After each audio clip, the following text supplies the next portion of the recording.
Bom, eu sou o Marcelo Starobinas, eu sou jornalista e roteirista. Bom, eu nasci em São Paulo, nos anos 70. Sou de uma família judia do Bom Retiro, cresci nas Perdizes e comecei a escrever como jornalista já na faculdade. Eu estudei jornalismo na USP, na ECA, e o que me levou ao jornalismo inicialmente foi a minha paixão pelo futebol. Meu pai sempre foi muito fanático por futebol, me levava nos jogos do Corinthians e eu ouvia muito rádio e acompanhava esporte e tinha um sonho de estar de alguma forma ali dentro do gramado, participar daquilo. Como eu não era um grande jogador, a minha ideia foi, então, eu vou ser repórter esportivo. Então, foi a partir do esporte, da paixão pelo Corinthians e pelo futebol que eu comecei a me ligar à escrita e ao jornalismo. E aí, a partir daí, o meu leque de interesses se ampliou. Bom, depois de ter trabalhado por 15 anos como jornalista, eu trabalhei aqui na Folha de São Paulo, trabalhei no Estadão, fui morar em Londres, fui correspondente da Folha de São Paulo em Londres, e foi em Londres que eu tive a minha primeira oportunidade de trabalhar com cinema. Eu já vinha há alguns anos nutrindo essa vontade, eu sempre fui cinéfilo, rato da Mostra Internacional de São Paulo, ia ver tudo quanto é filme. E quando eu estava em Londres, eu acompanhei de perto o caso do Jean Charles de Menezes, né, que foi esse eletricista mineiro que foi assassinado pela polícia britânica no metrô, numa situação terrível, confundiram ele com um terrorista. E eu cobri essa história como jornalista quando eu trabalhava na BBC de Londres. E essa história, para mim, tinha muito potencial dramático. Eu sempre achei que era uma história muito forte, que juntava uma história de uma pessoa simples, uma história humana, de um cara que vivia o sonho do imigrante brasileiro, muito como eu. Né? Eu já vivia em Londres, tinha muitos anos, eu morei 10 anos em Londres. E quando ele morreu, eu vi que tinha muita força dramática essa história.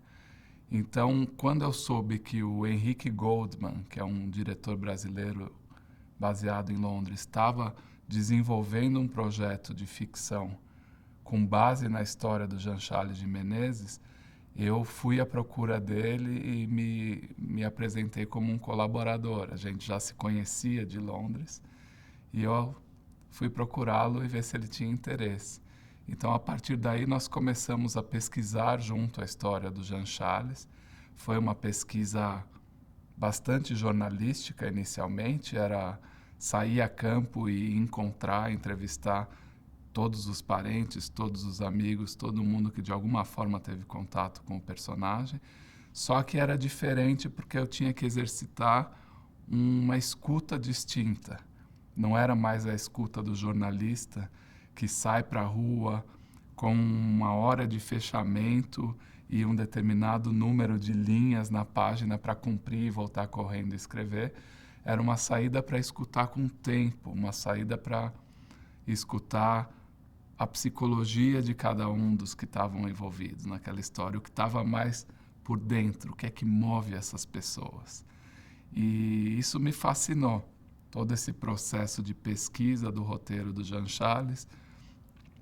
Para mim, é quase que deu um sentido mais amplo à minha atividade como escritora. Os projetos que têm remunerado costumam ser encomendas.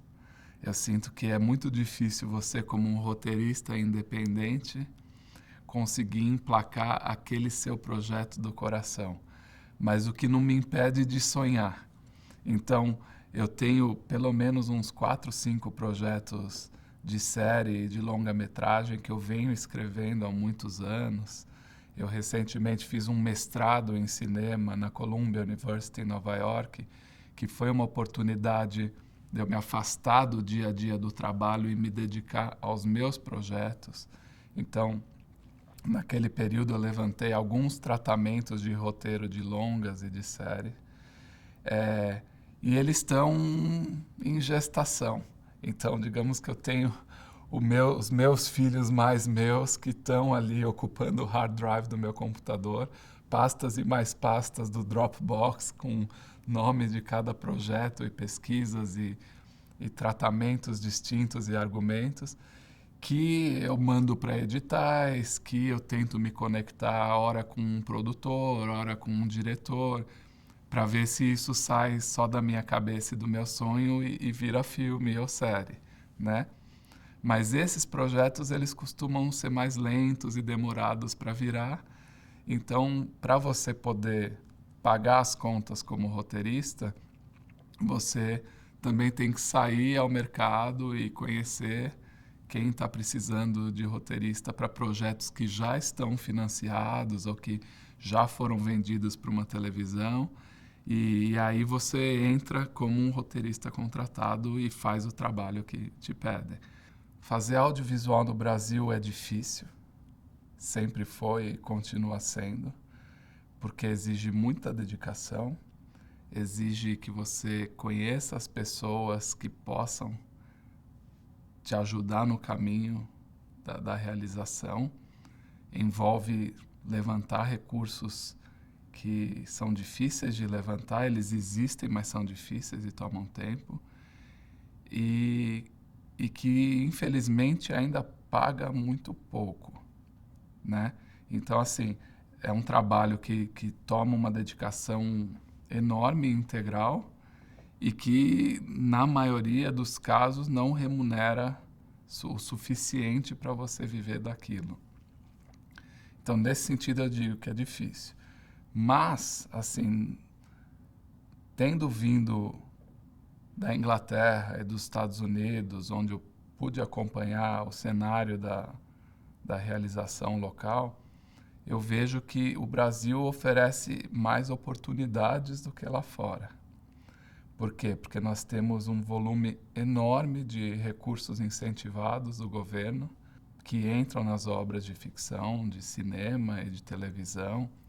Nos últimos anos, a nova lei da TV a cabo gerou mais um aporte enorme de dinheiro para a produção audiovisual. Produtoras pequenas estão fazendo séries para os canais da TV a cabo. Então, assim, há trabalho, há muito trabalho, produz-se muito, paga-se pouco.